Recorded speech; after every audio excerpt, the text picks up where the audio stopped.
বন্ধুরা, অনেকেই জিজ্ঞাসা করছেন যে অন্নপূর্ণা ভান্ডারের যে নতুন স্ট্যাটাস আসতে চলেছে, যে প্রভিশনালি হেল্ড এর মানে কি। প্রভিশনালি হেল্ড এর মানে হচ্ছে সাময়িকভাবে স্থগিত, অর্থাৎ আপনার যে অন্নপূর্ণা ভান্ডার ফর্ম সেটা সাময়িকভাবে স্থগিত রাখা হচ্ছে। কাদের রাখা হবে?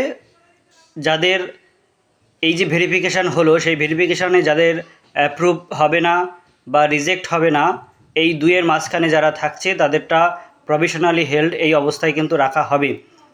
এবং পরবর্তীকালে এদের জন্য কি ব্যবস্থা হবে, কি করবে এদের, সেটা কিন্তু এখনও জানা যায়নি। তবে খুব তাড়াতাড়ি কিন্তু আপনারা অনেকেই এই প্রভিশনালি হেল্ড এই স্ট্যাটাস পর্যায়ে কিন্তু আসতে চলেছেন। আপনারা 2-1 দিন বাদেই স্ট্যাটাস চেক করলেই কিন্তু আপনারা দেখতে পাবেন যে অনেকের স্ট্যাটাস প্রভিশনালি হেল্ড দেখাচ্ছে। তারা কিন্তু আপাতত টাকা পাবেন না। তাদের জন্য পরবর্তী নির্দেশিকা আসা অবধি একটু ওয়েট করতে হবে। পরবর্তীকালে তাদের কি করতে হবে অবশ্যই জানিয়ে দেওয়া হবে। ততক্ষণ আপনারা কিন্তু এই চ্যানেলটিকে সাবস্ক্রাইব করে রাখবেন, এবং যারা ফেসবুক থেকে দেখছেন তারা অবশ্যই এই প্রোফাইলটিকে ফলো করে রাখবেন। ধন্যবাদ সকলকে।